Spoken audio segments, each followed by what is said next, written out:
Perfecto. Entonces, bienvenidos a todos. Muchísimas gracias por estar acá. Este sábado, por ser el último del mes de enero, vamos a tener la Santa Cena. Entonces, vamos a hacer una pequeña oración de inicio. Tenemos la cena, la alabanza y luego la prédica a cargo de Fabricio. Entonces, voy a hacer una pequeña oración. Padre, Señor Dios, Rey Todopoderoso y bueno, gracias por esta semana que se acaba y esta nueva semana que inicia. Gracias por esta oportunidad de estar aquí reunidos, escuchando tu palabra, aprendiendo un poco más de tus enseñanzas, para que sean nuestra guía, nuestro amparo en cada momento, sea un momento de dificultad, tribulación, o sea un momento de gozo que tú así has querido para nosotros, Señor. Dos versículos que quería compartirles hoy es el Salmo 46:1, exactamente esto que dice: Dios es nuestro amparo y fortaleza, nuestro pronto auxilio en las tribulaciones. Por tanto, no temeremos aunque la tierra sea removida y se traspasen los montes al corazón del mar. Entonces estamos acá para aprender de su palabra, para que nuestra fe se fortalezca y podamos confiar en Él y que sea este pronto auxilio para nosotros. Así que con esto, Fabricio, te paso la palabra para hacer la Santa Cena del día de hoy. Gloria a Dios por la alabanza, muy linda alabanza.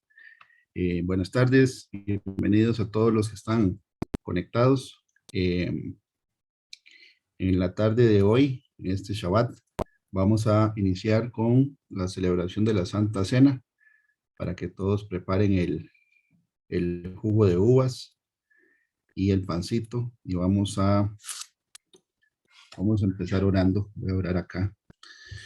Padre del cielo, en el nombre de Jesús, te damos las gracias, Señor, por esta tarde en que podemos congregarnos, Señor, a través de la tecnología.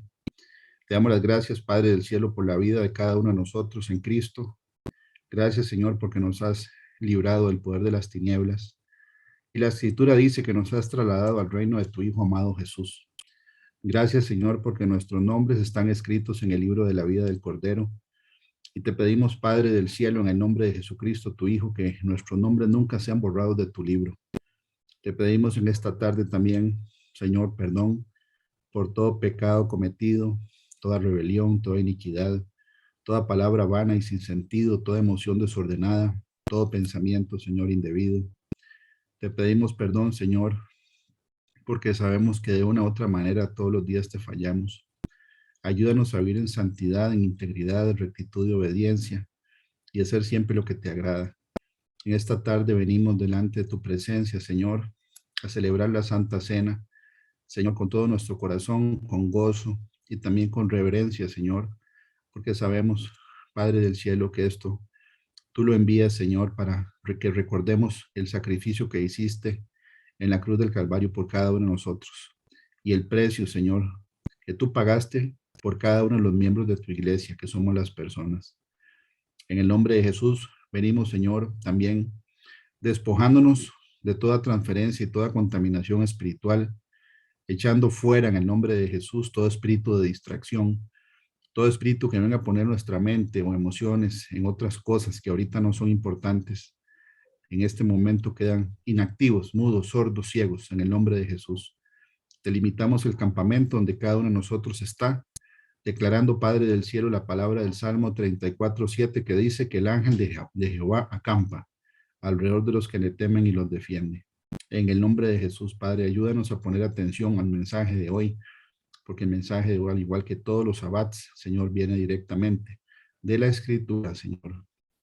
En el caso personal, yo renuncio a toda sabiduría humana, a todo pensamiento humano, y declaro en el nombre de Jesucristo la palabra de Lucas 12:12, que dice: porque el Espíritu os enseñará en la misma hora lo que debáis decir. En el nombre de Jesús. Amén. En el libro de Lucas, capítulo 22, lo voy a leer del versículo 7 en adelante, donde dice: institución de la cena del Señor. Llegó el día de los panes sin levadura, en el cual era necesario sacrificar al Cordero de la Pascua.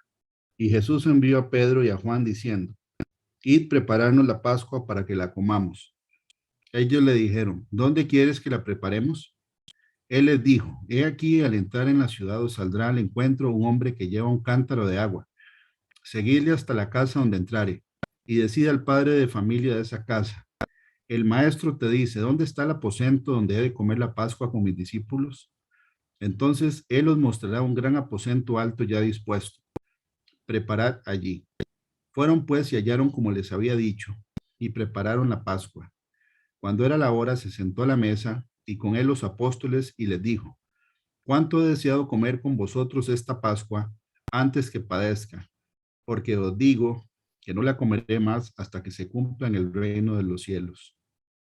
Y habiendo tomado la copa, dio gracias y dijo: tomad de esto y repartidlo entre vosotros, porque os digo que no beberé más del fruto de la vid hasta que el reino de Dios venga. Y tomó el pan y dio gracias, y lo partió y les dio diciendo: esto es mi cuerpo, que por vosotros es dado. Haced esto en memoria de mí. De igual manera, después que hubo cenado, tomó la copa diciendo: esta copa es el nuevo pacto en mi sangre, que por vosotros se derrama. Mas he aquí la mano del que me entrega está conmigo, en la mesa. A la verdad el Hijo del Hombre va según lo que está determinado, pero hay de aquel hombre por quien es entregado. Entonces ellos comenzaron a discutir entre sí quién de ellos sería el que había de hacer esto. En el libro de Primera de Corintios, el apóstol Pablo escribe lo siguiente acerca de la Santa Cena. Porque yo recibí del Señor lo que también os he enseñado, que el Señor Jesús, la noche que fue entregado, tomó pan, y habiendo dado gracias, lo partió y dijo: tomad, comed, esto es mi cuerpo que por vosotros es partido. Haced esto en memoria de mí. Asimismo tomó también la copa después de haber cenado, diciendo: esta copa es el nuevo pacto en mi sangre. Haced esto todas las veces que la bebiereis en memoria de mí. Así pues, las veces que comiereis este pan y bebiereis esta copa, la muerte del Señor anunciáis hasta que Él venga. De manera que cualquiera que comiere de este pan o bebiere de esta copa del Señor indignamente, será culpado del cuerpo y de la sangre del Señor. Por tanto, pruébese cada uno a sí mismo, y coma así del pan y beba de la copa. Porque el que come y bebe indignamente, sin discernir el cuerpo del Señor, juicio come y bebe para sí.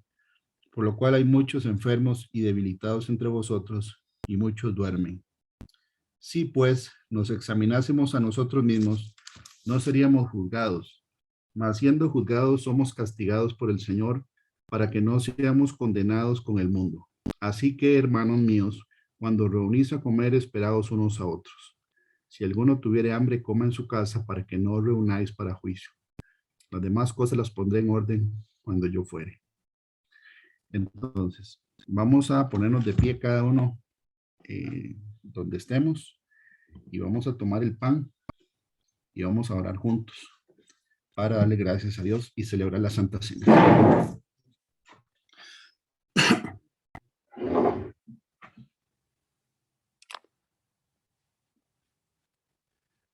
Padre Santo, en el nombre de Jesús, en esta tarde venimos dándote las gracias, Señor, por tu bondad y por tu misericordia.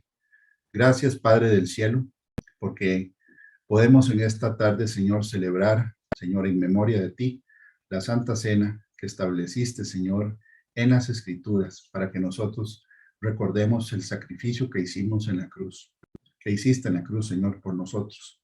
En este momento, Señor, tomamos el pan, que es representación del cuerpo de Cristo, de tu cuerpo que fue entregado, Señor, por nosotros. Lo bendecimos y lo santificamos en tu nombre. Y te damos las gracias, Señor, por ese sacrificio que hiciste por nosotros, Señor, en la cruz del Calvario. Amén. Ahora comemos el pan, cada uno de nosotros.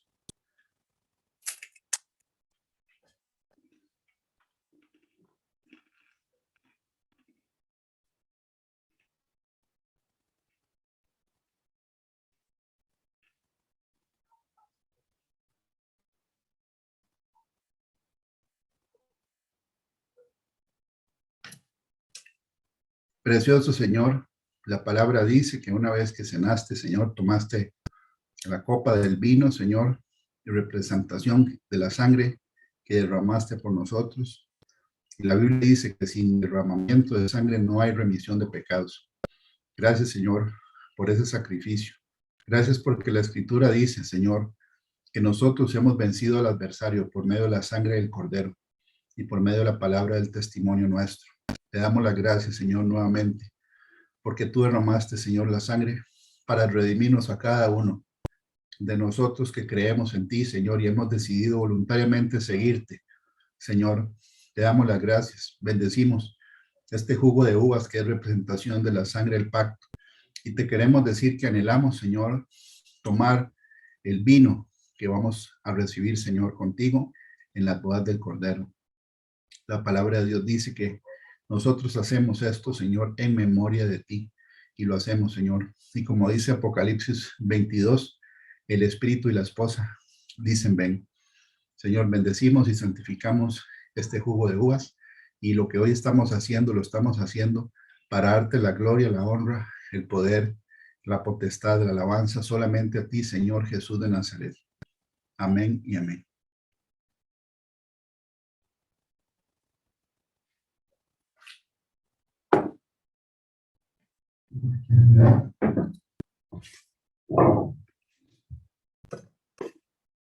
Bueno. Gloria a Dios, Padre del cielo, te damos las gracias, Señor, nuevamente por el sacrificio que hiciste por nosotros.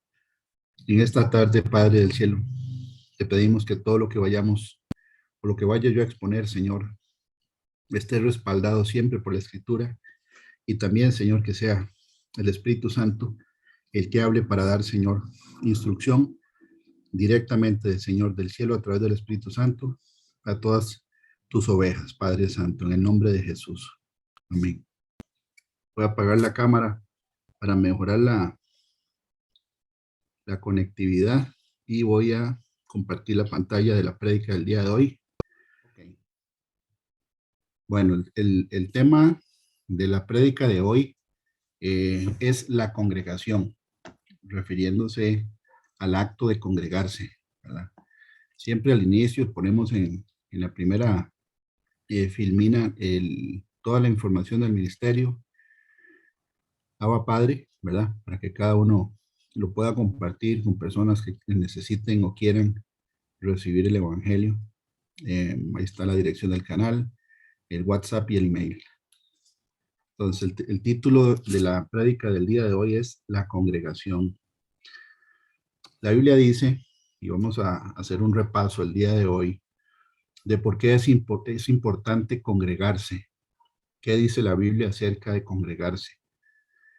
En el libro de Deuteronomio, capítulo 31, ¿verdad? Que es uno de los libros que escribió Moisés, el quinto, Dios le da la instrucción, ¿verdad?, a Moisés de reunir a la congregación, a todo el pueblo de Israel, en un solo lugar, cada vez que tenían que recibir información, instrucción o enseñanza de parte de Dios. Y dice, cuando viniere todo Israel a presentarse delante de Jehová tu Dios, en el lugar que él escogiere, eso es una parte importante, en el lugar que él escogiere, leerás esta ley delante de todo Israel a oídos de ellos.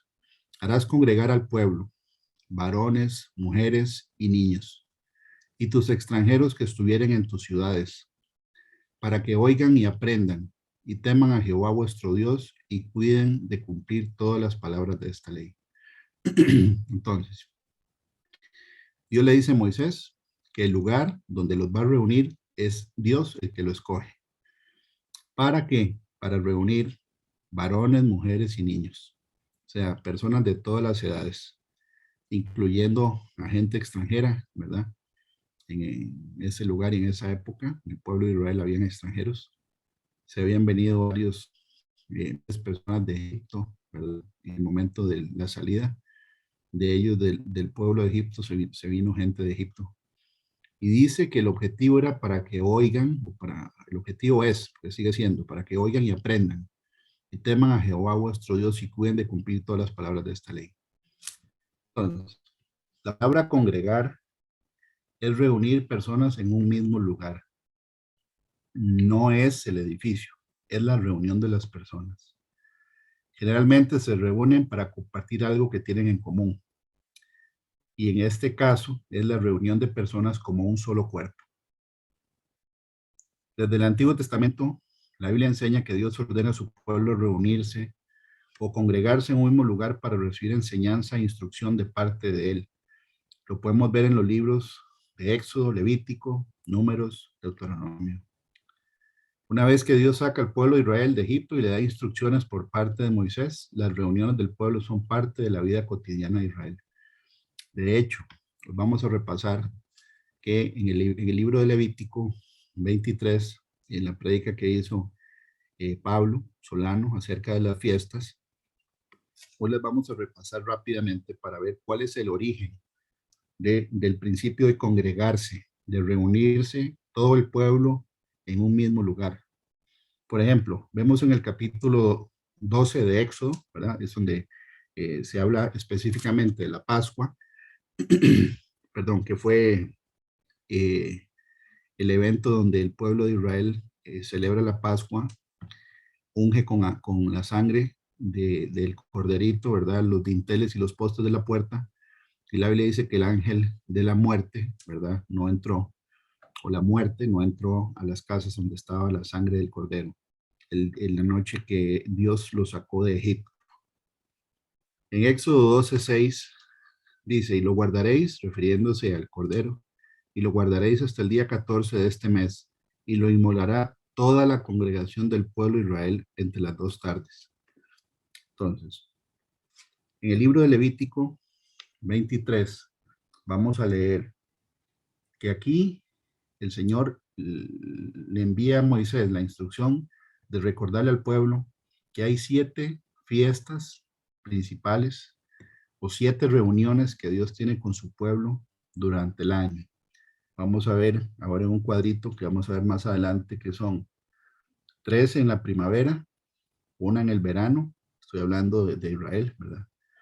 Que sí tienen las estaciones. Aquí tenemos solo época seca y lluviosa, pero ahí hay, están las 4 estaciones. Las 3 primeras son en primavera, la cuarta es en el verano y las 3 últimas son en el otoño.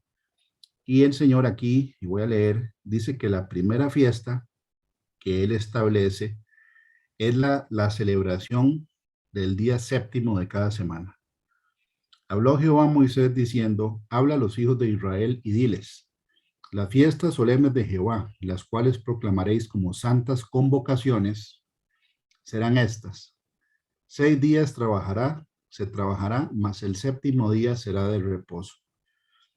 Le puse lo que dice en la mayoría de las traducciones de la Reina Valera, o en todas, ¿verdad? Generalmente viene o en un asterisco, una nota, un pie de página que dice que equivale al sábado. Y en algunas otras viene inmediatamente debajo del versículo. El séptimo día equivale al sábado. Dice que es santa convocación, ningún trabajo haréis. Día de reposo es de Jehová en donde quiera que habitéis. Entonces, esta es la primera. Esa parte de las 7 que vamos a leer. Obviamente, esto se celebra cada semana. Y vamos a ver en el Nuevo Testamento cómo el Señor Jesucristo empezó a enseñar, ¿verdad? El Evangelio los días sábado en el lugar de reunión de los judíos, que era la sinagoga, porque era un mandamiento que Dios estableció desde el Deuteronomio, ¿verdad? Que era para enseñar, congregar al pueblo y dar instrucción. Pero aquí en este capítulo de Levítico es donde dice que es la primera celebración o fiesta, es cada 7 días, ¿verdad? El día de reposo, que equivale en la Biblia al día sábado. Ok, del versículo 4 en adelante, ya el Señor le explica a Moisés las 7 fiestas que están agendadas en un calendario, que es el calendario que usan los judíos, que es muy diferente al que usamos nosotros. Y ya vamos a ver un cuadrito con el calendario de ellos para ver cómo se comporta comparado con el calendario que usamos nosotros, que es el calendario gregoriano. Dice el versículo 4 en adelante, estas son las fiestas solemnes de Jehová, las convocaciones santas, a las cuales convocaréis en sus tiempos. En el mes primero, a los 14 del mes, entre las 2 tardes, Pascua es de Jehová. Ya vamos a ver que el mes primero, ¿verdad? Del calendario hebreo, no es el mes de enero, tiene otro nombre y es en otra fecha. Pero ahí dice, en el mes primero, a los 14 del mes, entre las 2 tardes, Pascua es de Jehová. Y a los 15 días de este mes es la fiesta solemne de los panes sin levadura a Jehová. 7 días comeréis panes sin levadura. El primer día tendréis santa convocación. Ningún trabajo de siervos haréis. Y ofreceréis a Jehová 7 días ofrenda encendida. El séptimo día será santa convocación. Ningún trabajo de siervo haréis. Y habló Jehová a Moisés diciendo, habla a los hijos de Israel y diles, cuando hayáis entrado a la tierra que yo doy y seguéis su mies, o sea, que cosechen lo que van a sembrar, traeréis al sacerdote una gavilla. La gavilla puede ser de trigo o de cebada, es una espiga, por primicia de los primeros frutos en vuestra siega. Entonces estamos viendo en estos versículos iniciales que el Señor agenda las 3 primeras fiestas de la primavera. La Pascua, la fiesta de los panes sin levadura y la fiesta de los primeros frutos. Y da las fechas. Interesante que da el día del mes, no da el nombre del día. Porque el Señor, no dio nombres a los días, solamente le dio el nombre al Shabbat. En Génesis 1 dice en el día, el primer día, el segundo día, el tercer día, él no le dio nombres a los días, solo al Shabbat, que significa apartado o aparte o cesar. El Señor sí le dio nombres a los meses, ya los vamos a ver los nombres, pero a los días no. Y aquí dice, sigo leyendo el versículo 11, y el sacerdote mecerá la gavilla delante de Jehová para que seáis aceptos el día siguiente del día de reposo. El día siguiente al día de reposo es un domingo, ¿no? Pero el día de reposo equivale siempre al sábado. Y el día que ofrezcáis la gavilla, ofreceréis un cordero de 1 año sin defecto en holocausto a Jehová. Su ofrenda será 2 décimas de efa de flor de harina amasada con aceite. Un efa es una medida de volumen o de peso. Ofrenda encendida a Jehová en olor gratísimo. Y su libación será de vino, la 4ª parte de un hin. Hin es una medida de volumen. No comeréis pan, ni grano tostado, ni espiga fresca hasta este mismo día, hasta que hayáis ofrecido la ofrenda de vuestro Dios. Estatuto perpetuo es por vuestras edades en donde quiera que habitéis. Y contaréis desde el día que sigue al día de reposo, desde el día en que ofreciste la gavilla de la ofrenda mecida, 7 semanas cumplidas serán. Hasta el día siguiente del 7º día de reposo, contaréis 50 días. Quiere decir que de la fiesta de los primeros frutos, que siempre es un domingo, había que contar 7 sábados, ¿verdad? O 7 semanas, que son 49 días, y el día 50, que caía también un domingo o el primer día de la semana, esa es la fiesta de las semanas o la fiesta de Pentecostés. Eso cae más o menos en el mes de mayo, calendario gregoriano. Pues ya lo vamos a ver. Esta es la 4ª fiesta. Conste que estas fiestas es Dios el que las establece. No es Moisés ni el pueblo. No fue que a un hombre se le ocurrió. No, Dios lo puso por escrito de acuerdo a su calendario, que esas son sus fiestas. Son reuniones que él agendó o agenda con el pueblo de él para que se congregue, ¿verdad? Para celebrar lo que él les dice en la escritura. Entonces ofreceréis el nuevo grano a Jehová. De vuestras habitaciones traeréis 2 panes para ofrenda mecida, que serán de 2 décimas de efa de flor de harina, cocidos con levadura, como primicias para Jehová. Y ofreceréis con el pan 7 corderos de 1 año sin defecto. Un becerro de la vacada y 2 carneros serán holocausto a Jehová, con su ofrenda y sus libaciones, ofrenda encendida de olor grato para Jehová. Ofreceréis además un macho cabrío por expiación y 2 corderos de 1 año en sacrificio de ofrenda de paz. Seguimos hablando de la fiesta de Pentecostés. No hemos pasado a las del otoño. Todo esto tenían que hacerlo ellos. Y el sacerdote los presentará como ofrenda mecida delante de Jehová, con el pan de las primicias y los 2 corderos. Serán cosa sagrada a Jehová para el sacerdote. Y convocaréis en este mismo día santa convocación. Ningún trabajo de siervos haréis, estatuto perpetuo en donde quiera que habitéis por vuestras generaciones. Ahora sí, vienen las de otoño. Las 3 fiestas de otoño suceden todas en un mismo mes, que es el mes séptimo. Nuevamente, el mes séptimo de ellos no coincide con el mes séptimo del calendario nuestro. Cuando segareis la mies de vuestra tierra, no segaréis hasta el último rincón de ella, ni espigarás tu siega para el pobre y para el extranjero lo dejarás. Yo, Jehová vuestro Dios. Y habló Jehová a Moisés diciendo, habla a los hijos de Israel y diles, en el mes séptimo, al primero del mes, tendréis día de reposo, una conmemoración al son de trompetas y una santa convocación. Esta es la única fiesta de las 7 que se celebra el día 1 de un mes, que es luna nueva. El calendario judío o el calendario hebreo es lunisolar. Siempre empieza con la luna nueva, o sea, cuando no vemos la luna en el firmamento. Todas las demás, las otras, no son en un primero de un mes. Esta es la primera, la fiesta de las trompetas, la primera y la única. Dice una conmemoración al son de trompetas y una santa convocación. Ningún trabajo de siervos haréis y ofreceréis ofrenda encendida a Jehová. También habló Jehová a Moisés diciendo, a los 10 días de este mes séptimo será el día de la expiación. Ese es el día que los judíos le dicen el día del Yom Kippur. Yom en hebreo es día y Kippur es expiación, es el día de la expiación. Esa es la segunda fiesta del otoño, que sería la sexta fiesta, desde la Pascua, contando desde la Pascua.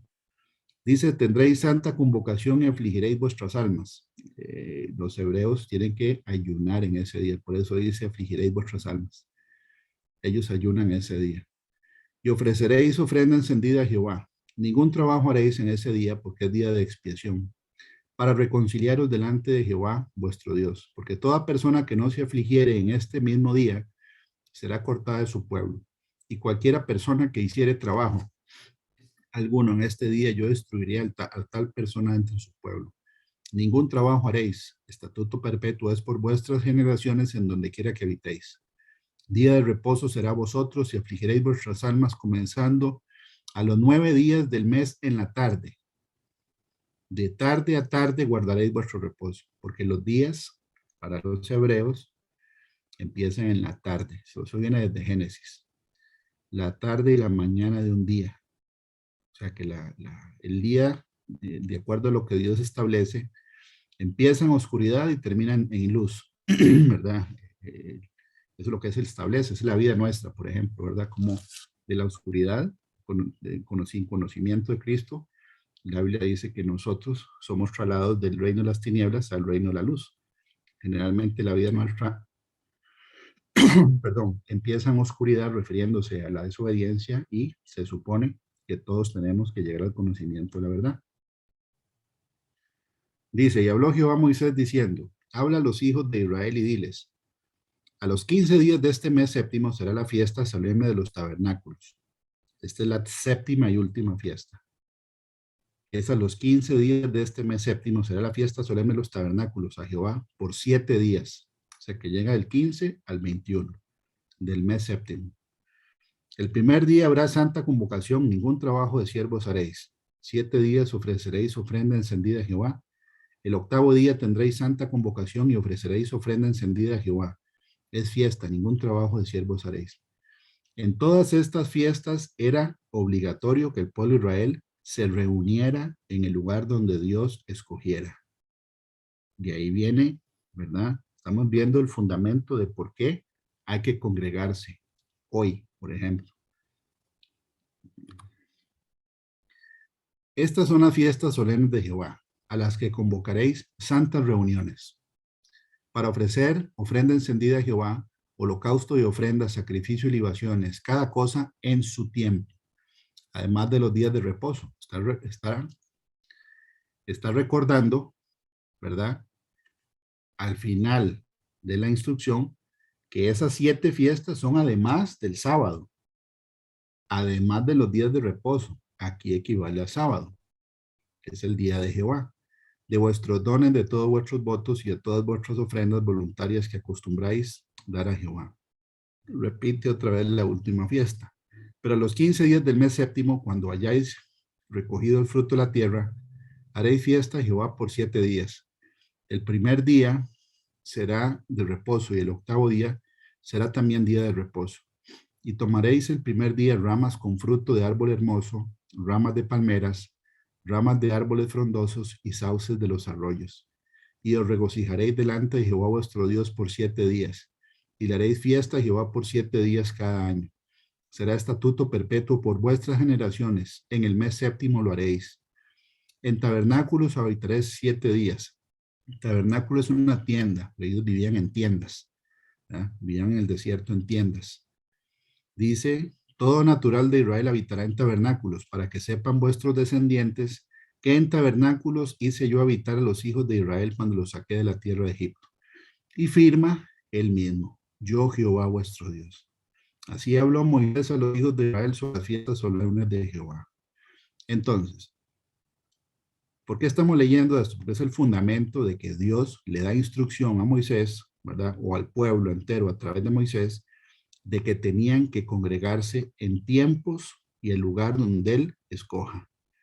Y Dios usa su calendario para sus citas con su pueblo. Vamos a ver en esta figura, ¿verdad? Ahí vienen los nombres de los meses del calendario que usamos nosotros, ¿verdad? Yo creo que ahí sí se ve la flechita que yo tengo aquí, el cursor. Y vemos, por ejemplo, que en la parte interna del círculo, bueno, viene la parte de las estaciones, ¿verdad? La primavera, el verano, el otoño, el invierno. Aquí, el primer mes del calendario hebreo se llama Abib o el mes de Nisan. ¿Por qué salen dos nombres? Porque Dios le puso el mes de Abib, que significa retoño, refiriéndose a los retoños de la primavera.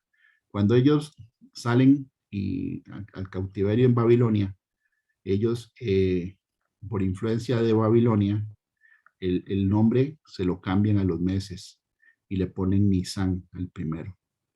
Nisan. Sigue siendo el mes de Abib o el mes de Nisan, como ellos le dicen. Y vemos aquí, perdón, que no coincide los meses del calendario hebreo con los meses del calendario que nosotros usamos, porque el calendario que nosotros usamos es solar únicamente, ¿verdad?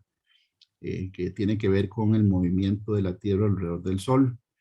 El calendario judío tiene que ver con el movimiento de la Tierra alrededor del Sol, pero también tiene que ver con el ciclo de la Luna alrededor de la Tierra. Por eso es que a veces la Semana Santa, que se celebra aquí, no coincide en la misma fecha. A veces es marzo, a veces es abril. ¿Por qué? Porque está basada en el calendario judío y ellos toman en cuenta la luna, porque eso está desde Génesis, que Dios establece la luna, la lumbrera mayor y la menor para definir las fiestas, ¿verdad? Las estaciones, los días. Entonces, las primeras tres fiestas, la fiesta de la Pascua, esto es Pesaj, así es la transliteración de cómo se pronuncia en hebreo la fiesta, así le dicen ellos, Pesaj. Fiesta de la Pascua, la fiesta de los panes sin levadura y la fiesta de las primicias, que es la de los primeros frutos, se celebra en el primer mes, que es primavera. Para nosotros, más o menos, marzo-abril. ¿Ok? Por ejemplo, este año, el 2022, el primero del mes de Abib, o el mes de Nisan, es el 2 de abril. El 2 de abril es el inicio del año del calendario de Dios. ¿Ok? Después vienen, 50 días después, viene la fiesta de Pentecostés, que se llama Pentecostés, refiriéndose a 50 días después de la fiesta de las primicias. Para nosotros, más o menos, cae entre mayo y junio. Ok, aquí fue donde se derrama el Espíritu Santo sobre las personas en el libro de Hechos y empiezan todos a hablar en lenguas. La iglesia que Cristo fundó, porque fue Cristo el que fundó la iglesia, no fue un hombre, ¿verdad? Es aquí donde el Espíritu Santo llena de su presencia en el aposento alto a los discípulos y a más personas y todos empezaron a hablar en otras lenguas, dice la Escritura. Esto también es tipología de que Jesús es la Pascua, ¿verdad? Es el Cordero, Él vino a pagar por nosotros. La fiesta de los panes sin levadura, los hebreos guardan el pan sin levadura en un lugar envuelto, envuelven el pancito en mantas blancas y lo guardan donde no le pegue la luz. Es una tipología, ¿verdad?, de cuando el Señor estuvo en la tumba los 3 días, envuelto en mantas, o en mantos, o en sábanas, y después la resurrección del Señor, que es el 17 del mes, ¿verdad?, que es la fiesta de las primicias, o el día que Él resucitó. ¿Ok? Entonces, vemos, por ejemplo, en este calendario, que las que siguen son en el mes de septiembre, calendario nuestro, y el séptimo mes de los hebreos es el mes de Tishri o Etanim, es entre septiembre y octubre. Y en este mes suceden las 3 fiestas del otoño, para un total de 7. Aquí en este calendario se incluyen la fiesta de Hanukkah, ¿verdad?, y la fiesta de Purim, que es la que se celebra por el evento que sucede en el libro de Esther, ¿verdad?, donde no pudieron erradicar a los judíos en la época de la reina Esther, ¿verdad? Y se celebran esas 2 adicionales. Pero las que salen en el libro de Levítico 23 son el Shabbat cada semana y estas 7. 3 en la primavera, 1 en el verano y las 3 del otoño. La tipología de las 3 fiestas del otoño, bueno, el arrebatamiento. Muchas personas coinciden de que las 3 fiestas del otoño todavía el Señor no las ha cumplido. Cumplió las primeras 4 fiestas, ¿verdad? Las 3 del otoño están pendientes, que es el arrebatamiento, la tribulación y la fiesta de los tabernáculos, cuando el Señor venga a vivir con nosotros, refiriéndose al milenio. Ok, entonces estamos viendo que el calendario, Dios pone en su calendario, y esos sí son nombres que Él establece para los meses. Él sí le puso nombre a los meses, a los días no. Eran reuniones o convocaciones donde se tenía que congregar el pueblo. Por eso es que estamos viendo esto. Ok, entonces, en los Salmos, ¿verdad?, hay muchos versículos que mencionan la importancia que tiene para Dios el que el pueblo se reúna en un lugar. La Biblia le dice la reunión de los santos. Por ejemplo, el Salmo 22 y el Salmo 69, todo completo, esos 2 salmos, tienen mucha profecía acerca del Señor Jesucristo, de lo que el Señor Jesús iba a hacer en su ministerio, tomando en cuenta que los salmos, ¿verdad?, fueron escritos muchos por el rey David, y él vivió 1000 años antes de que Jesús naciera. Entonces, se está profetizado en los salmos, por ejemplo, esto, en el Salmo 22, del 22 al 23, refiriéndose al Señor, a Jesús: anunciaré tu nombre a mis hermanos, en medio de la congregación te alabaré. Los que teméis a Jehová, alabadle, glorificadle, descendencia toda de Jacob, y temedle vosotros, descendencia toda de Israel. ¿Por qué estamos viendo este salmo? ¿Por qué?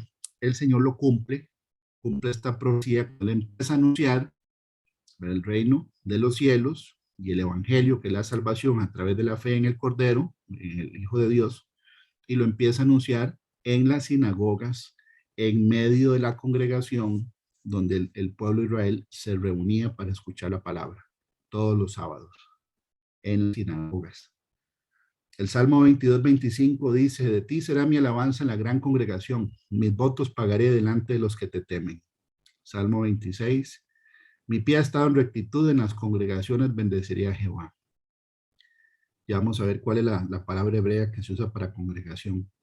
Salmos 35, 18, te confesaré en grande congregación, te alabaré entre numeroso pueblo. He anunciado justicia en grande congregación, y aquí no refrené mis labios, Jehová, tú lo sabes.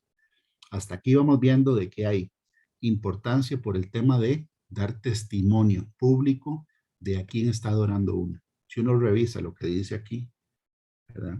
En las congregaciones te bendeciré, dice, te alabaré entre numeroso pueblo. Dice aquí, no refrené mis labios, Jehová, tú lo sabes, y que he anunciado justicia en grande congregación. Es para también hacer pública nuestra fe, que es parte de lo que el Señor le agrada de nosotros. Por eso hay que confesar el nombre de Jesucristo como Dios y Salvador, y lo podemos leer en el libro de Romanos 10, del 8 al 10. Dice, si confesares con tu boca que el Señor es que Jesucristo es el Señor. Hay que confesar, la fe nuestra es pública.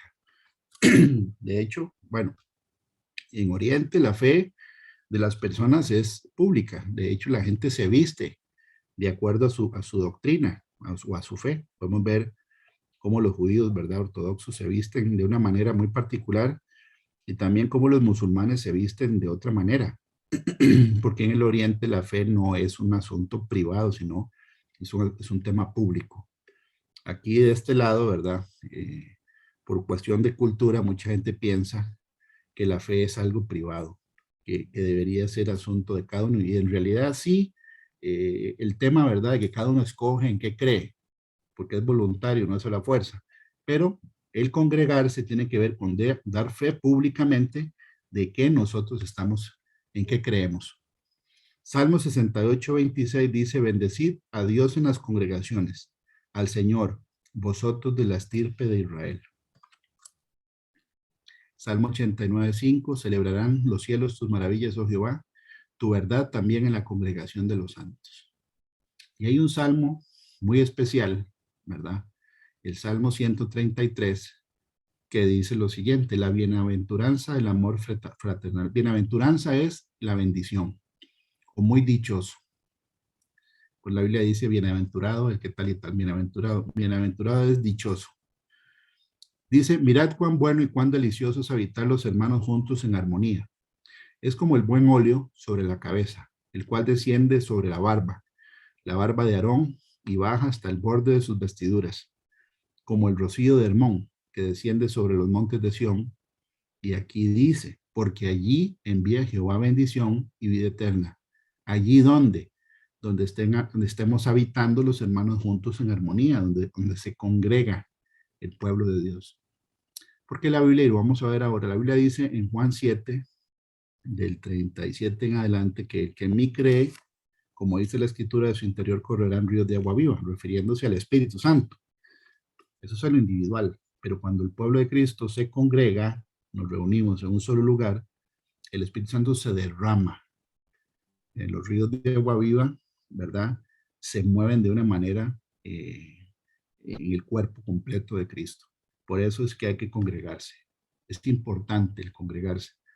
Por el tema, ¿verdad?, de la pandemia y el tema de lo que ha sucedido en estos meses, el Señor nos ha puesto el ministerio a Padre como las águilas a hacer cultos los sábados, como hoy que celebramos la Santa Cena, ¿verdad?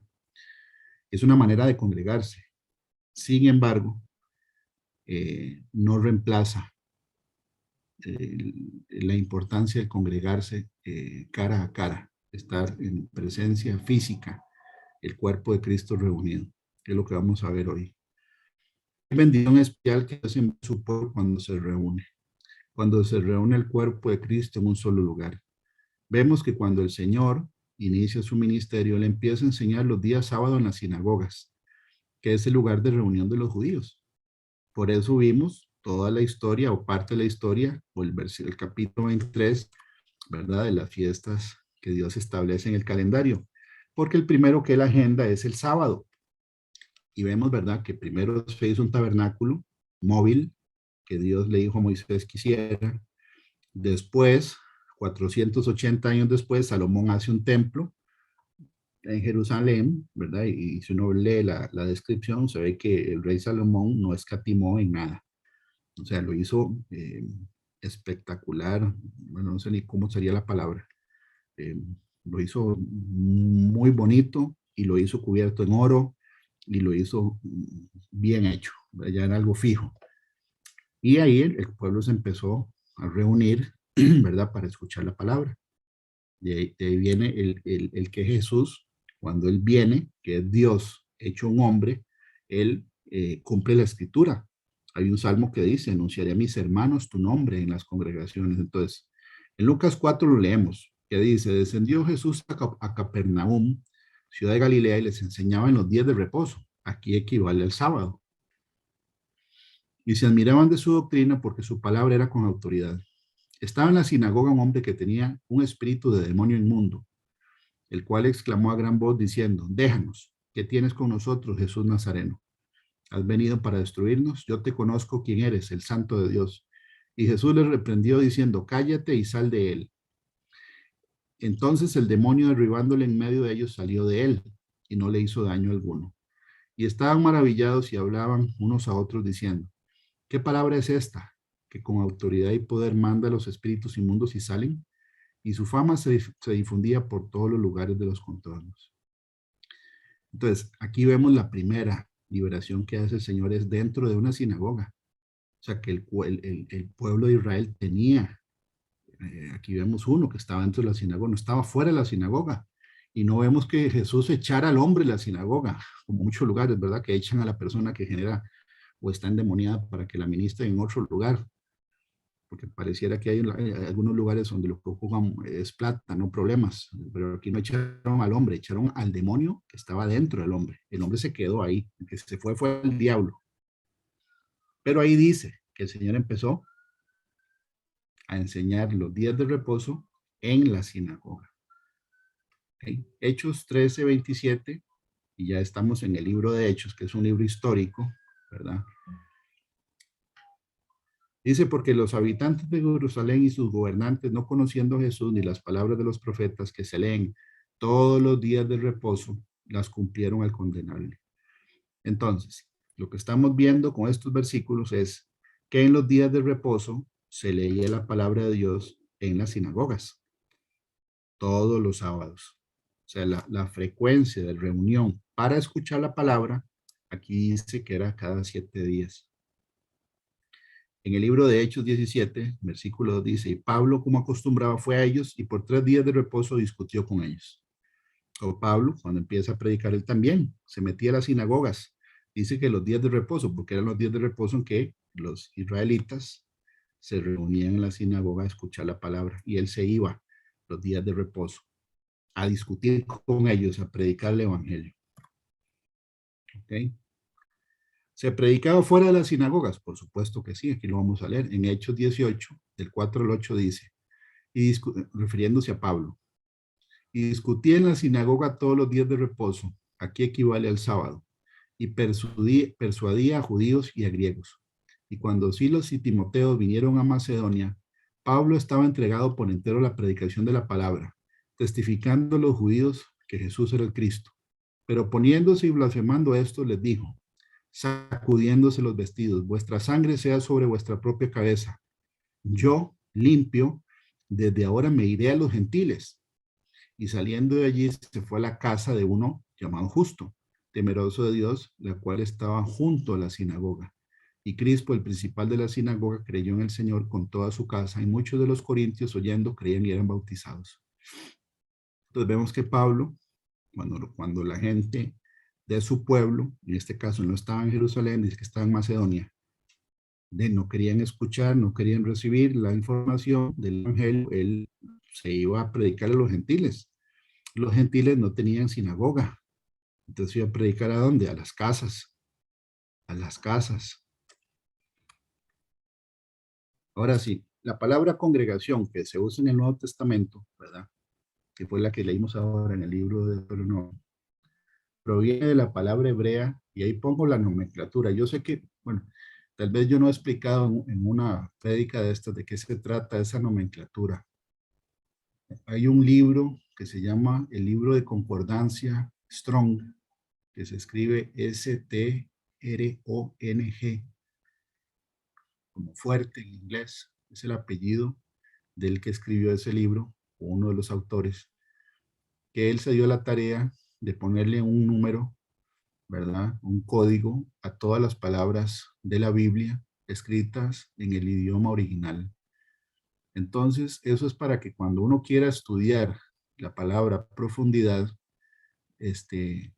pueda ir a buscar cuál fue la palabra que se escribió en el lenguaje original, en este caso el hebreo original. El Antiguo Testamento fue escrito en su mayoría en hebreo.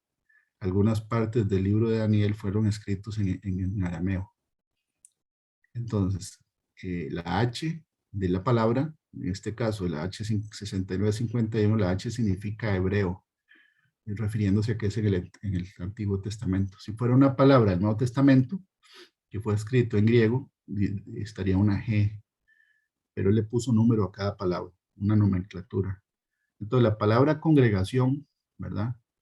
Viene de la palabra hebrea kahal, que se traduce en la Biblia, se traduce como congregación, asamblea, multitud, compañía, convocación, como leímos ahora en Levítico 23, santa convocación. Personas organizadas como un solo cuerpo. Esta palabra aparece 123 veces en el Antiguo Testamento, o sea, desde Génesis hasta Malaquías. Y esta palabra es traducida en la Septuaginta. La Septuaginta es una traducción que se hizo al griego, ¿verdad? De la Biblia hebrea. Recordando, ¿verdad? Que una vez que Jerusalén, que Israel es conquistada, ¿verdad? Por los diferentes imperios. Por ejemplo, esta traducción al griego se empezó a hacer en el año 285 antes del nacimiento de Jesucristo, porque había influencia de Grecia en esa zona de la tierra, porque estaba el imperio griego en su máximo apogeo. Entonces, hubo un rey de Egipto, ¿verdad? Que escogió o mandó a que escogieran 72 sabios de Israel, o judíos en ese caso, que tradujeran por aparte la Biblia hebrea al griego.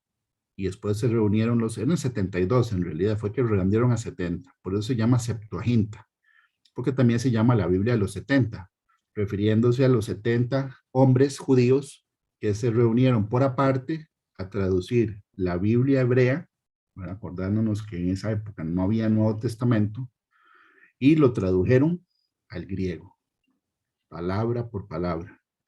Esa Biblia también se conoce como la LXX, porque esto es 70 en números romanos, ¿verdad? Pero se llama Septuaginta. Es una Biblia que todavía existe, ¿verdad? Y se llama así porque 72 personas, conocedores de la escritura, la tradujeron de hebreo a griego. Entonces, esta palabra kahal, que significa congregación, estos 72 traductores lo tradujeron como eclesía o eclesia. De ahí viene la palabra iglesia mencionada en el Nuevo Testamento. Que por cierto, la palabra eclesia en el Nuevo Testamento, que fue escrito en griego, aparece 76 veces. ¿Okay? Entonces, estamos viendo de dónde viene la palabra iglesia. Que la iglesia no es un edificio. La iglesia son las personas. Una congregación, una asamblea, una multitud, una compañía, una convocación, personas organizadas como un solo cuerpo, no es el edificio. Somos nosotros, las personas. Aquí incluí las tres palabras, tres letras, perdón, en hebreo, que forman la palabra Kaal, recordando que el hebreo se escribe de derecha a izquierda. Las letras en hebreo es muy interesante porque cada letra tiene un significado o varios significados. La palabra tiene un significado. Kaal es congregación, asamblea, multitud, compañía. Pero cada letra en lo individual también tiene un significado. En este caso, esta primera letra, la de aquí, ¿verdad? En el hebreo antiguo, que era un pictograma, o sea, un jeroglífico, es como cuando uno va pasando por un barrio y ve el rótulo que ve un chiquito con una bola y un círculo rojo con una raya en el medio. ¿Qué quiere decir? No se permiten niños jugando en la vida. O sea, el dibujo da el mensaje, no hace falta que escriban la frase, sino que con un dibujo la persona entiende el mensaje. Bueno, las letras en el hebreo original son pictogramas. Y la primera, la kuf, es el dibujo de un sol en el horizonte. Sol en el horizonte. Ese era el dibujo original. Ahora lo pusieron así para que esto pueda ser escrito en computadoras, tabletas, teléfonos, etcétera. Ese es el hebreo cuadrado, ¿verdad? O sea, las letras las hicieron para que fueran más prácticas de usar, pero perdieron la esencia del pictograma original. Por eso es interesante irse a ver que era el pictograma original de cada una de las 22 letras del alefato hebreo. La primera letra significa círculo o tiempo, que es la Kuf. La segunda, que el dibujo original es un hombre con los brazos alzados, ¿verdad? Y significa espíritu o revelación. Y la letra Lamed, que esto es el cayado de un pastor, ¿verdad? El cayado es una varilla que usan los pastores, pero que termina con un ganchito, porque es el que usan para rescatar a las ovejas cuando se van a algún hueco, ¿verdad? Ese es el cayado del pastor. Y eso significa enseñanza, maestro o instrucción. Es que interesante porque la palabra Kaal tiene en las tres letras, las tres consonantes que la forman, tiempo de revelación o instrucción. Círculo también refiriéndose, ¿verdad?, a una congregación, a una reunión de personas que iban a recibir instrucción por medio del Espíritu Santo. Y eso es lo que dice Salomón en el libro de Eclesiastés, por ejemplo. Bueno, ahí queda esa información en la grabación para que la puedan escudriñar.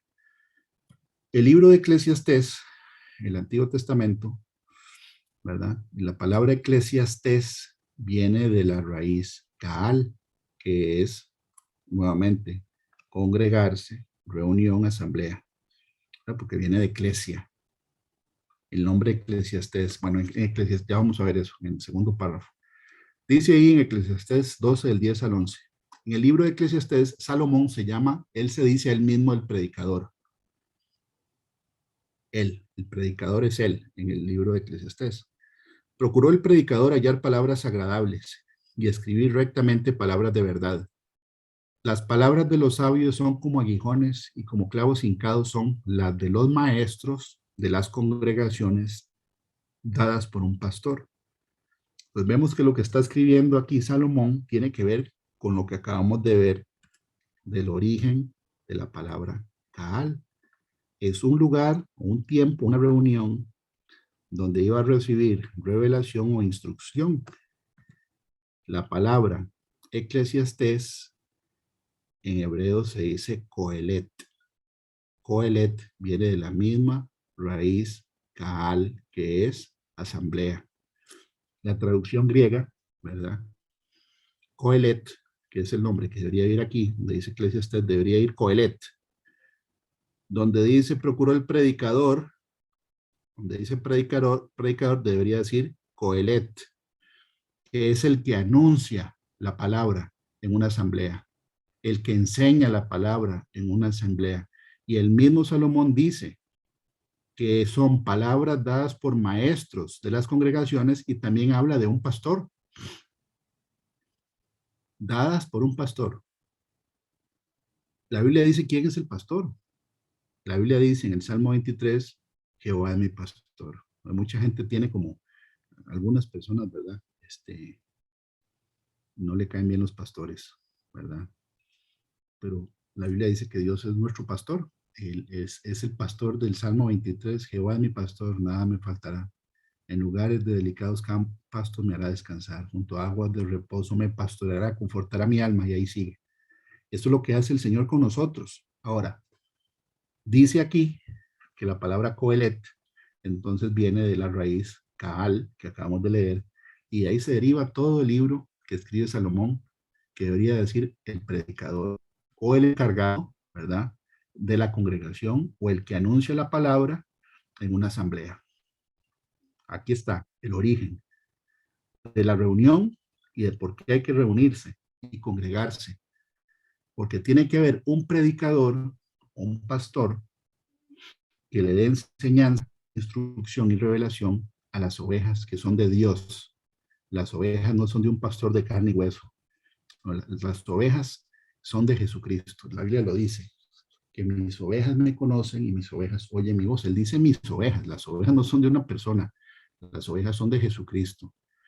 Pero aquí en la tierra Él establece ministerios, ¿verdad?, para que hayan pastores, maestros, evangelistas, apóstoles, profetas, etcétera. Está en la Biblia. Nuevamente, entonces, Coelet tiene que ver con el que predica en una congregación. Y dice las palabras de los sabios. Está refiriéndose a la Biblia. La Biblia es la palabra de sabiduría. Y sí, son como aguijones, porque una vez que a uno le predican la verdad, ¿verdad? Eso queda metido en el corazón de la persona. Porque está escrito, la Biblia dice que la palabra de Dios es una espada de filos. Es más cortante que toda espada de filos y penetra hasta partir el alma y el espíritu. O sea, entra, por eso dice que son como aguijones y como clavos hincados.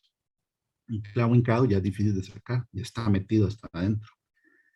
Quiere decir que ese es el objetivo de la predicación, que a nosotros nos quede la palabra de Dios metida en el corazón. Pero eso se ocupa un lugar y que el pueblo de Cristo, que somos nosotros, se congregue. Entonces, este concepto de congregar el pueblo en un lugar para ser instruido viene del Antiguo Testamento. Salomón se llama a sí mismo el predicador de una asamblea. Ahora, en el Nuevo Testamento, la primera vez que se menciona la palabra iglesia es cuando Pedro confiesa quién es Jesús. En este caso, Jesús es el predicador. Jesús es el coelet del Nuevo Testamento. Es él el que viene a la información y a congregar a Israel para escuchar las buenas nuevas de salvación. Viniendo Jesús a la región de Cesarea de Filipo, preguntó a sus discípulos diciendo: ¿quién dicen los hombres que es el Hijo del Hombre? Ellos dijeron: unos Juan el Bautista, otros Elías, y otros Jeremías o alguno de los profetas. Él les dijo: ¿y vosotros quién decís que yo soy, que soy yo? Respondiendo Simón Pedro dijo: tú eres el Cristo, el Hijo del Dios viviente. Entonces le respondió Jesús: bienaventurado eres, Simón, hijo de Jonás, porque no te lo reveló carne ni sangre, sino mi Padre que está en los cielos. Y yo también te digo que tú eres Pedro, que es Cefas, ¿verdad? Que significa piedra. Y sobre esta roca edificaré mi iglesia. Mucha gente dice que la piedra es Pedro, pero vamos a ver que la piedra no es Pedro. La piedra es el fundamento que Pedro le dijo, que él era el Hijo de Dios. Porque le está preguntando a todos: ¿quiénes dicen que soy yo? Y unos dijeron, ¿verdad?, que era Elías, otro que era Jeremías, otro profeta.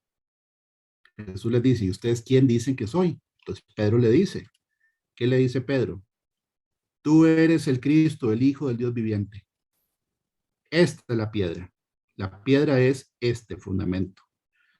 Que Cristo, él, el que estaba ahí, es el que estaban esperando, el Mesías del Antiguo Testamento, el Hijo del Dios viviente. Entonces le respondió Jesús: bienaventurado, dichoso, eres Simón, hijo de Jonás. Aquí le dice Simón, el nombre con el que él nace, hijo de Jonás, porque no te lo reveló carne ni sangre, sino mi Padre que está en los cielos. Y yo también te digo que tú eres Pedro, y sobre esta roca edificaré mi iglesia, y las puertas del Hades no prevalecerán contra ella. Y a ti te daré las llaves del reino de los cielos, y todo lo que atares en la tierra será atado en los cielos, y todo lo que desatares en la tierra será desatado en los cielos. Y es que algunas doctrinas dicen que es que Pedro tiene las llaves del cielo. No, ahí el Señor le está hablando a la iglesia. La iglesia es la congregación.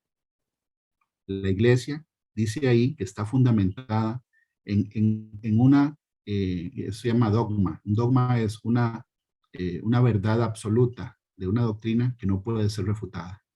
¿Cuál es el dogma? Que está el Señor Jesucristo diciéndole que es el fundamento del cristianismo, que Él es el Mesías anunciado en el Antiguo Testamento. El mismo Pedro, ¿verdad? Para que no quede duda de quién es la piedra, el mismo Pedro, en Primera de Pedro 2, del 4 al 5, el mismo Pedro escribe quién es la piedra. Acercándoos a él, piedra viva, desechada ciertamente por los hombres, mas para Dios escogida y preciosa, vosotros también como piedras vivas, sed edificados como casa espiritual y sacerdocio santo, para ofrecer sacrificios espirituales aceptables a Dios por medio de Jesucristo. La piedra o la roca es el fundamento sobre el cual está basada la doctrina de la Iglesia de Cristo, que Jesús es el Mesías anunciado y esperado por el mundo. Él es el Hijo de Dios. El mismo Pedro dice que la piedra es Jesús. Versículos de respaldo. Primera de Corintios 3, del 10 al 11. Conforme a la que está Pablo hablando, ya no es Pedro, es Pablo. Conforme a la gracia de Dios que ha sido dada, yo como perito arquitecto puse el fundamento. Está hablando de una construcción. Lo mismo dijo Pedro en el versículo anterior, que cada uno de nosotros somos una piedra viva, parte del templo o casa espiritual donde el Señor vive a través del Espíritu Santo. Nosotros somos el templo del Espíritu Santo. Todos somos piedritas, miembros del templo del Espíritu Santo. Por eso hablan de una construcción. Por eso estaba profetizado del Antiguo Testamento que Jesús es la piedra. En la imagen o en el sueño que tuvo Nabucodonosor, él veía una piedra que fue cortada de una cantera y dice, no por medio de manos de hombres, y esa piedra destruyó la imagen que él había visto que representa el gobierno del hombre sobre la tierra, ese es Jesucristo. Y dice la historia en Daniel que esa piedra se convirtió en un monte que representa un reino que no va a tener nunca fin. Ese es el reino de Dios en la tierra que le pertenece a él. La piedra no es un ser humano, la piedra es él mismo, es él. Dice, 1 Corintios 3 del 10 al 11, conforme a la gracia de Dios que ha sido dada, yo como perito arquitecto puse el fundamento y otro edifica encima, pero cada uno mire cómo sobreedifica, porque nadie puede poner otro fundamento que el que está puesto, el cual es Jesucristo. 1 Corintios 10:4, refiriéndose al pueblo de Israel, en el libro de Éxodo, podemos leer en Éxodo, ¿verdad?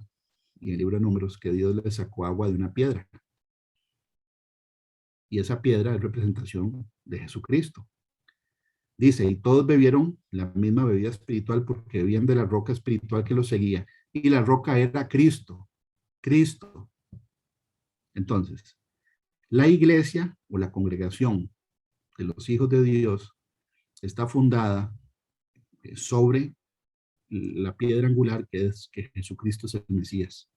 Eso es lo que dice la Escritura. La primera vez que sale la palabra iglesia, Jesús deja claro que la congregación de en adelante es la reunión de las personas, la iglesia, que acepte que Él es el Mesías esperado de Israel y Él es el fundamento. El Señor nos dio autoridad a la iglesia mientras estemos aquí en este cuerpo físico y en el cuerpo místico de Cristo que es la iglesia. Sí, por supuesto. Nos ha dado poder y autoridad. Por eso dice que todo lo que uno ate en la tierra será atado en el cielo y todo lo que desate en la tierra será desatado en el cielo. Y eso viene en la Biblia refiriéndose al hecho de que cuando una persona no perdona, ¿verdad? Queda atada aquí en la tierra. Eso viene también en el Nuevo Testamento. En ese mismo versículo hay concordancia de que el poder de atar y desatar no fue dado a Pedro, fue dado a la iglesia. Echar fuera demonios, sanar enfermos, dice resucitar muertos, dar de gracia y recibir de gracia es para nosotros, para la iglesia, para todos los miembros del cuerpo de Cristo. La Biblia dice que la iglesia somos las personas, no es un edificio. La misma raíz etimológica. Etimología quiere decir con las palabras en el idioma original, ¿verdad? De las cuales, de las cuales viene el origen de una palabra. Ahora vimos de dónde viene iglesia. Eso viene del griego, eclesia o eclesía, y significa una congregación. No significa el edificio. Lo leemos en el libro de Hechos 17, dice, el Dios que hizo el mundo y todas las cosas que en él hay, siendo Señor del cielo y de la tierra, no habita en templos hechos por manos humanas. Eso no es lo que dice la Biblia. Dios no ocupa que nadie le haga una casa a él. Porque dice el libro de Hechos 7, 47 al 50, mas Salomón le edificó casa, si bien el Altísimo no habita en templos hechos de mano, como dice el profeta. El cielo es mi trono y la tierra el estrado de mis pies. ¿Qué casa me edificaréis? Dice el Señor, o cuál es el lugar de mi reposo. ¿No hizo mi mano todas estas cosas?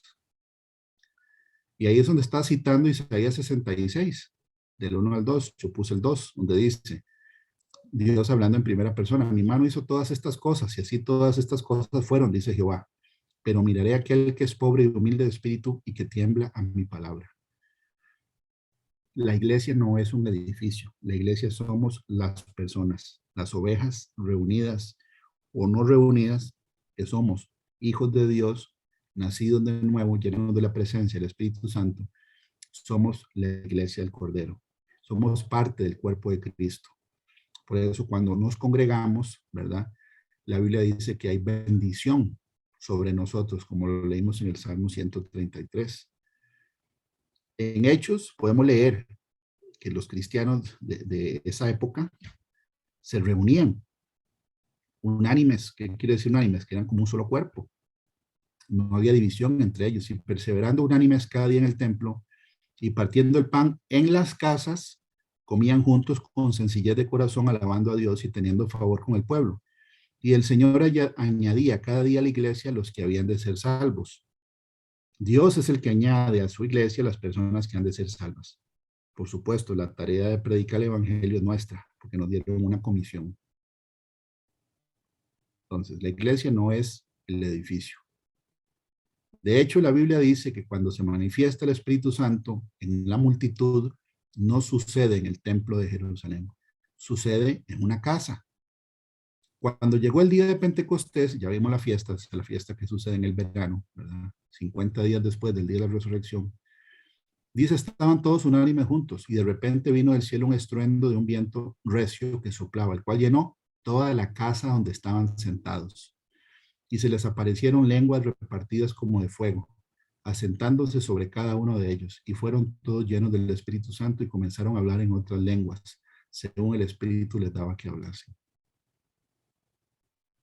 Este es el inicio del bautismo del Espíritu Santo en un evento público, en una de las 7 fiestas que Dios establece en el Levítico 23.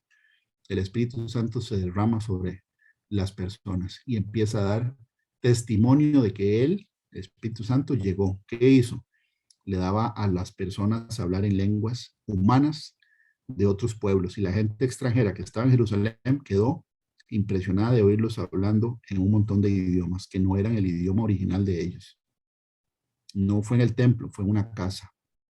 Vemos en el libro de Hechos cómo se hacían reuniones o se congregaban las personas en las casas. Se menciona la presencia de la iglesia en casas de habitación. En Hechos 28:30 dice, y Pablo permaneció 2 años enteros en una casa alquilada. Eso es en Roma. Pablo en Roma. Y Pablo permaneció 2 años enteros en una casa alquilada y recibía a todos los que a él venían, predicando el reino de Dios y enseñando acerca del Señor Jesucristo abiertamente y sin impedimento. En Roma, por si lo quieren leer. O sea que él vivió en una casa alquilada y él predicaba. Y él predicaba el Evangelio de Cristo. Y el Señor añadía cada día a la iglesia los que habían de ser salvos, aunque estuviera en una casa alquilada. Estaba él predicando el Evangelio. Romanos 16, del 3 al 5, el mismo Pablo dice lo siguiente.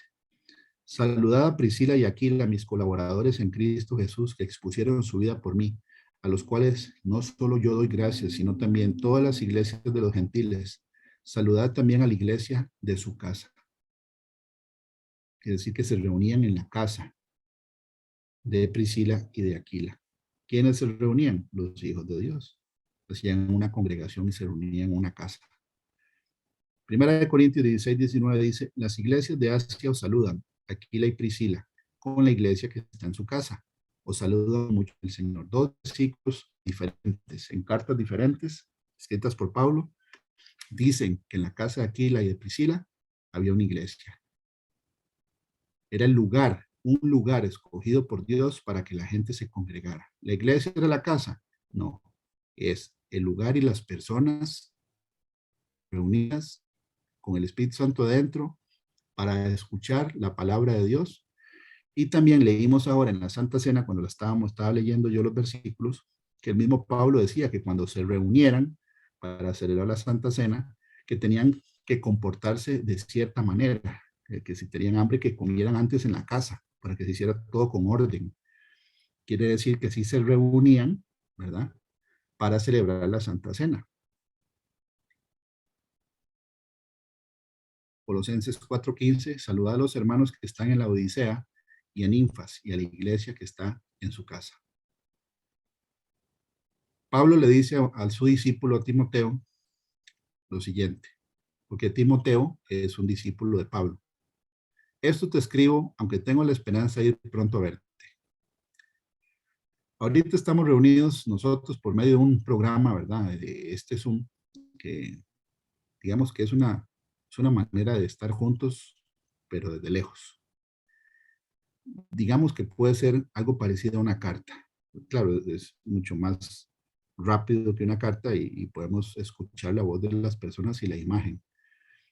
Pero esto no reemplaza la congregación o el reunirnos físicamente, estar juntos de una manera presencial por el tema de la pandemia y también si uno se da cuenta, se han cerrado a nivel mundial muchas congregaciones que están predicando falsas doctrinas, principalmente en la doctrina o el evangelio de la prosperidad, donde todo es plata o hay que canjear, o bueno, que la Biblia sí advierte de que hay falsas doctrinas. El Señor deja a todo el mundo por un tiempo en sus casas para él empezar a hacer lo que dice Ezequiel 34, y es una invitación para que lo lean.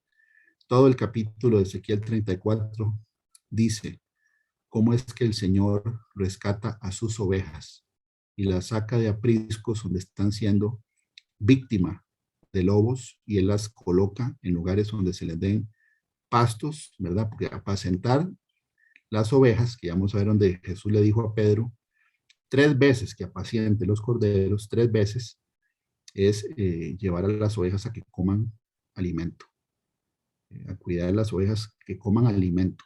Hay lugares donde no se le estaba dando el alimento correcto. Entonces el Señor inter, interrumpe ese tipo de reuniones físicos o físicas, reuniones físicas de la congregación en lugares donde están recibiendo, en vez de bendición, maldición, porque eso lo dice la Biblia, y hace un reacomodo. Ahora nosotros como ministerio, Abba Padre, como las águilas, es después de la pandemia que el Señor nos pone, del inicio de la pandemia, que el Señor nos pone a hacer estos cultos los sábados. Y hoy estamos viendo de que la Biblia dice claramente que hay que congregarse presencialmente. No es lo mismo las prédicas por WhatsApp o las prédicas por Zoom o Meet o lo que sea. No reemplaza la, la, la manera física de congregarse. Dice, esto te escribo, aunque tengo la esperanza de ir pronto a verte, para que si tardo sepas cómo debes conducirte en la casa de Dios, que es la iglesia del Dios viviente, columna y baluarte la verdad. Ahí dice que la iglesia es la casa de Dios. Entonces, ¿cuántas casas tiene Dios ahorita sobre la tierra? ¿De? Todos los que somos seguidores de Jesucristo y tratamos de agradarle, ¿verdad?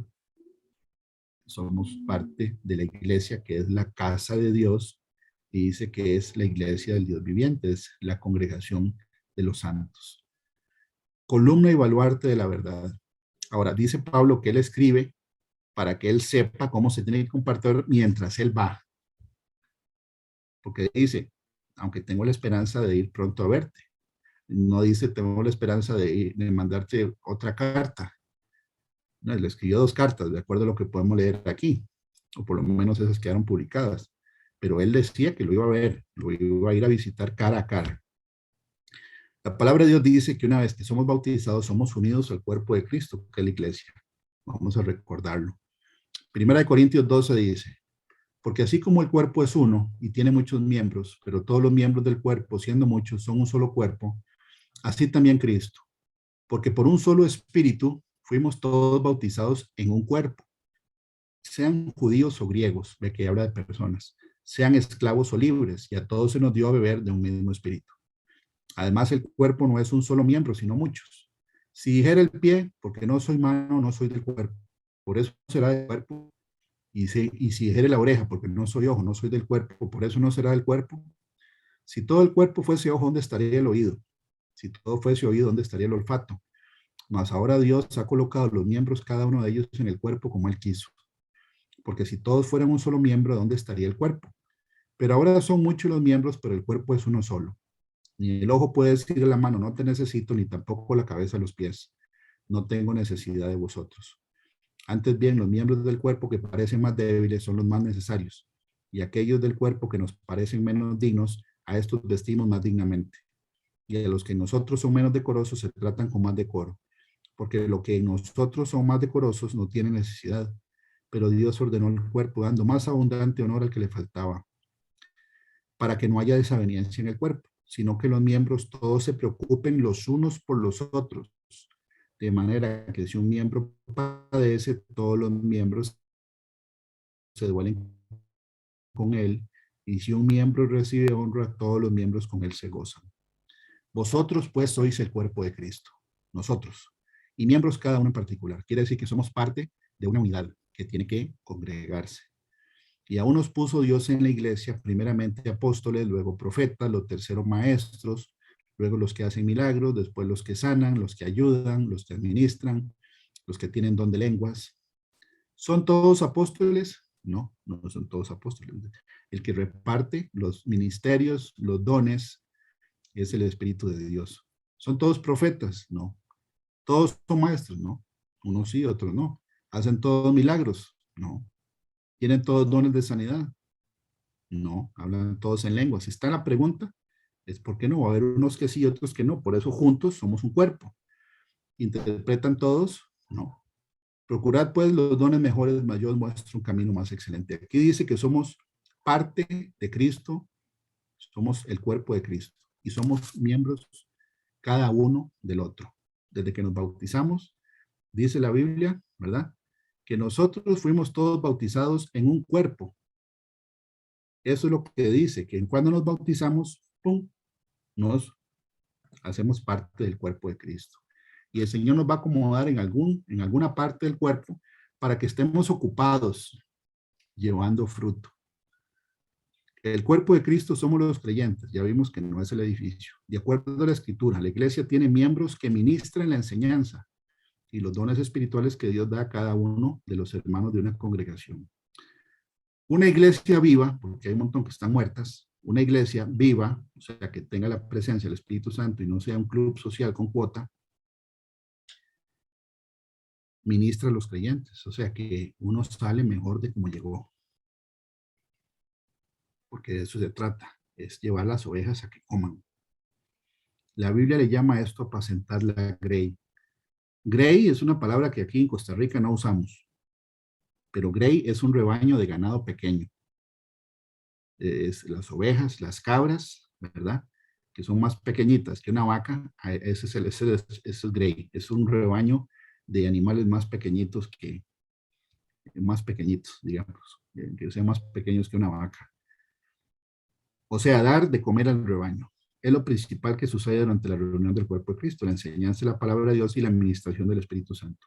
Porque eso fue lo que Dios estableció desde el inicio, cuando Él escoge el pueblo de Israel para Él. En Deuteronomio lo leímos, que tenían que reunirse hombres, mujeres, niños, extranjeros y todos, ¿para qué? Para que aprendieran la palabra de Dios. Y Salomón dice, para que un pastor, ¿verdad?, les dé sabiduría. Y el pastor, ¿verdad?, que es la palabra que vimos ahora, Joelet, es el predicador en una asamblea. Hebreos 10 dice, mantengamos firmes sin fluctuar la profesión de nuestra esperanza, porque fiel es el que prometió.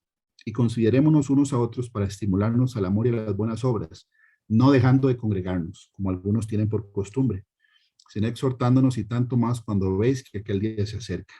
El día se acerca, sí. Entonces, no podemos dejar de congregarnos. Entonces, nosotros, el Ministerio Padre, eh, el Señor nos está preparando para en algún momento empezar a hacer cultos presenciales que van a ser comunicados con tiempo, para que los que puedan asistir, los que quieran y puedan asistir, asistan, para ver el lugar y la frecuencia de las reuniones que vamos a hacer. La Biblia dice que Jesús le dijo a Pedro, ¿verdad? Apacienta mis ovejas, apacentar es llevar a comer el ganado. Cuando hubieron comido, Jesús dijo a Simón, Pedro, Simón, hijo de Jonás, ¿me amas más que estos? Le respondió, sí, Señor, tú sabes que te amo. Él le dijo, apacienta mis corderos. Volvió a decirle la segunda vez, Simón, hijo de Jonás, ¿me amas? Pedro le respondió, sí, Señor, tú sabes que te amo. Le dijo, pastorea mis ovejas. Le dijo la tercera vez, Simón, hijo de Jonás, ¿me amas? Pedro se entristeció de que le dijera la tercera vez, ¿me amas? Y le respondió, Señor, tú lo sabes todo, tú sabes que te amo. Jesús le dijo, apacienta mis ovejas. 3 veces, bueno, algunas personas piensan que 3 veces porque Pedro lo negó 3 veces, pero aquí está diciéndole el Señor a Pedro que si lo amaba, tenía que cuidar a las ovejas. Las ovejas siguen siendo de Jesús, por supuesto, son de Él. Él pagó por cada uno de nosotros con su sangre. Uno no le va a añadir nada a la obra redentora de Cristo, pero Él asignó, ¿verdad? Y comisionó personas para que cuidemos sus ovejas. Y hay que hacerlo como Él dice en la palabra, porque los que apacentamos ovejas vamos a tener que darle cuentas al Señor de cómo apacentamos las ovejas. Apacentad la grey de Dios. Ahora sí, viene Pedro. Jesús le dice, ¿verdad? En el libro de Juan, apacienta mis corderos 3 veces. Ahora sí, Pedro ya viejito, dice, ruego a los ancianos que están entre vosotros, yo anciano también con ellos, y testigo de los padecimientos de Cristo, que soy también participante de la gloria que será revelada. Apacentad la grey de Dios que está entre vosotros, cuidando de ella, no por fuerza, sino voluntariamente, no por ganancia deshonesta, porque no es un negocio trasquilar las ovejas. Eso es una falsa doctrina. Y eso lo podemos ver después, qué es lo que dice la escritura acerca de eso. Pero no es un negocio el predicar la palabra de Dios. Dice no por ganancia deshonesta, sino con ánimo pronto. No como teniendo señoríos sobre los que están a vuestro cuidado, sino siendo ejemplos de la grey. Y cuando aparezca el príncipe de los pastores, vosotros recibiréis la corona incorruptible de gloria. Otra vez dice que el principal de los pastores es Jesucristo. Aunque la gente, muchos, ¿verdad? De algunas doctrinas no le caigamos bien a los pastores. Dios es un pastor, está en Salmo 23. Y dice que Jesús es el príncipe de los pastores. Él dice, mis ovejas oyen mi voz y mis ovejas me siguen. Las ovejas son de él, del pastor. Nosotros somos empleados. Dice siervos. Igualmente jóvenes están sujetos a los ancianos y todos sumisos unos a otros revestidos de humildad, porque Dios resiste a los soberbios y da gracia a los humildes. Humillaos pues bajo la poderosa mano de Dios para que Él los exalte cuando fuere tiempo, echando toda vuestra ansiedad sobre Él, porque Él tiene cuidado de vosotros. Sed sobrios y velad, porque vuestro adversario el diablo, como león rugiente, anda alrededor buscando a quien devorar, al cual resistid firmes en la fe, sabiendo que los mismos padecimientos se van cumpliendo en vuestros hermanos en todo el mundo. Mas el Dios de toda gracia, que nos llamó a su gloria eterna en Jesucristo, después que hayáis padecido un poco de tiempo, Él mismo os perfeccione, afirme, fortalezca y establezca. A Él sea la gloria y el imperio por los siglos de los siglos. Amén. Entonces, Pablo le está diciendo a los ancianos, ¿verdad? Si uno sigue leyendo, en ese mismo capítulo ya él dice que él está pronto a dejar el cuerpo, o sea, ya Pedro ya era un hombre mayor. Y él está diciéndole a los ancianos, ¿verdad? Que no necesariamente un anciano tiene que ser una persona mayor de edad en cuanto a que sea muy viejito, sino que tenga autoridad. Y la autoridad la da el Señor, porque Él es el que da los ministerios, que tenían que apacentar el rebaño de Dios con una buena actitud, dice con ánimo pronto, o sea, haciéndolo diligentemente, no negligentemente. Cada oveja, cada persona que nosotros le predicamos es un alma por la cual Dios pagó en la cruz. No es ni un número, ni una boleta, ni una estadística. Es un alma por la cual Jesucristo pagó. Y hay que darle, ¿verdad? La información en el momento y en el lugar que Dios diga para que la persona tenga la posibilidad de escoger por sí mismo la salvación y que no se vaya al infierno. El Proverbio 27:17 lo dice muy bonito, el tema de cómo que cuando uno se congrega y se encuentra con los hermanos en la fe, uno se pone contento. Uno siente el gozo cuando se ve con las personas que que aman a Jesús. La Biblia dice, hierro con hierro se aguza. Así el hombre aguza el rostro de su amigo. Aguzar es hacer filo, ¿verdad? Es como cuando uno agarra una lima y le hace filo a una pala o a un machete. O sea, lo que está diciendo ahí es que así como el hierro se afila con hierro, el rostro de una persona hace que el amigo se goce. Y es cierto, cuando uno ve a una persona y siente gozo, uno se sonríe. Es parte, ¿verdad? Hay una reacción en el rostro de la otra persona, es que le da gozo ver a la persona. Es parte de por qué congregarse. Porque ahora más que nunca la iglesia está siendo atacada espiritualmente y por todo lado. Cuando nos congregamos, ¿verdad? Es una carga, es recargar la fe, como recargar las pilas. Es un ejemplo, ¿verdad? Eso nos lo dice la Biblia. Dice, cuando nos congregamos, nos animamos y ministramos unos a otros, ya que el Espíritu de nuestro Padre Celestial está en nosotros. El mover del Espíritu Santo en cada uno de nosotros se incrementa y lo hemos visto. Cada vez que nos reunimos, ¿verdad? Y nos congregamos, se siente muy fuerte la presencia del Espíritu Santo. Se recarga nuestra fe, creer, confiar y obedecer. Porque el resto del tiempo, cuando no nos estamos congregando, no estamos orando, no estamos alabando a Dios, no estamos leyendo la Escritura, el mundo se encarga de quitarnos la fe, de quitarnos, ¿qué? El gozo, de hacernos desobedecer, de quitarnos la confianza, o sea, desconfiar, y que nuestra fe se tambalee. Cuando nos congregamos, eso vuelve otra vez a donde tiene que estar. Se llena el tanque. Ok. La Biblia dice, porque donde están dos o tres congregados en mi nombre, allí estoy yo en medio de ellos. ¿Qué tan pequeña puede ser una congregación? Ya dice dos o tres, ¿verdad? Siempre el principio sigue siendo el mismo de estar escuchando la palabra de Dios. Reunidos los hermanos en la fe. Pero ahí dice dos o tres. Porque donde están dos o tres congregados en mi nombre, allí estoy yo en medio de ellos. Efesios 4 dice, sino que siguiendo la verdad en amor, crezcamos en todo en aquel que es la cabeza, esto es Cristo, de quien todo el cuerpo, bien concertado y unido entre sí por las coyunturas que se ayudan mutuamente según la actividad propia de cada miembro, recibe su crecimiento para ir edificándose en amor. Nuevamente ahí dice que el cuerpo unido y bien concertado, ¿verdad? Nos ayudamos mutuamente, según la actividad propia de cada miembro. Finalmente, este versículo lo puse porque uno tiene que tener cuidado donde va a recibir el alimento espiritual, de que sea la doctrina que está en la Biblia.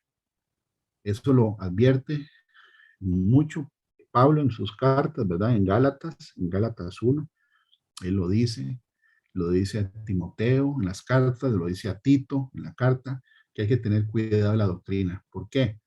Porque no es cualquier lugar que predica la doctrina de Cristo. Y es responsabilidad de cada uno de nosotros saber si estamos o no recibiendo sana doctrina. Por eso, en las siguientes prédicas vamos a ver,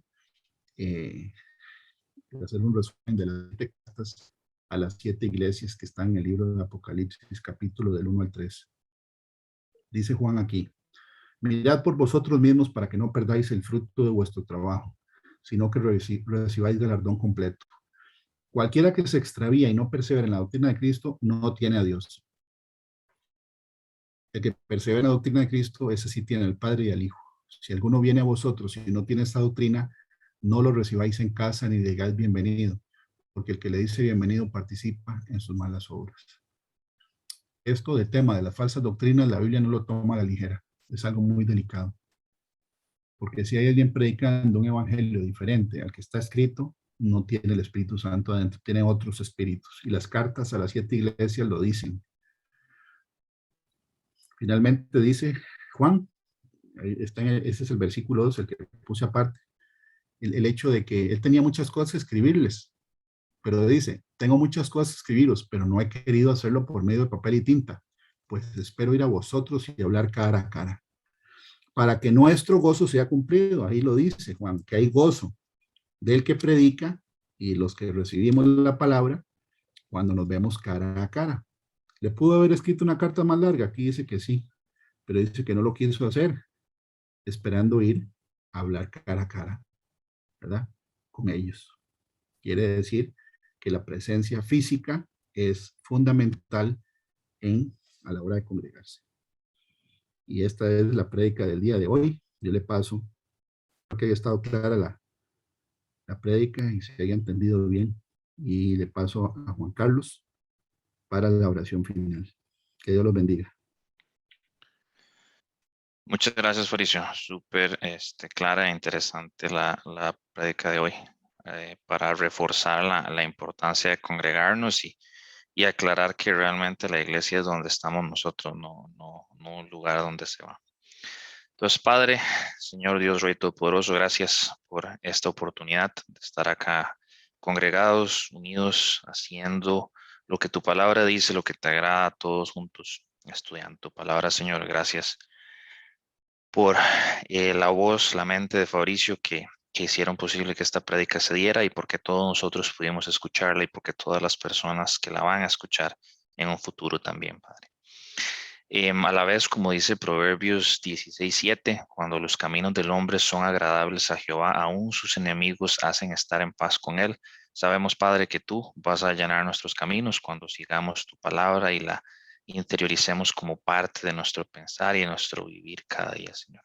Haz que cada vez más, cada uno de los que estamos aquí congregados, crezca nuestra fe en ti, crezca nuestra sabiduría en tu palabra, Señor.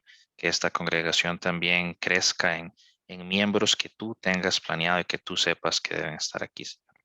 Gracias una vez más y que cada una de las personas aquí congregadas tenga un inicio de semana excelente, que Espíritu Santo de Dios ilumine sus planes, proyectos y discernimiento para que tomen las mejores decisiones que sean agradables a tus ojos, Señor. Gracias y amén. Y a todos, muchísimas gracias por haberse unido el día de hoy.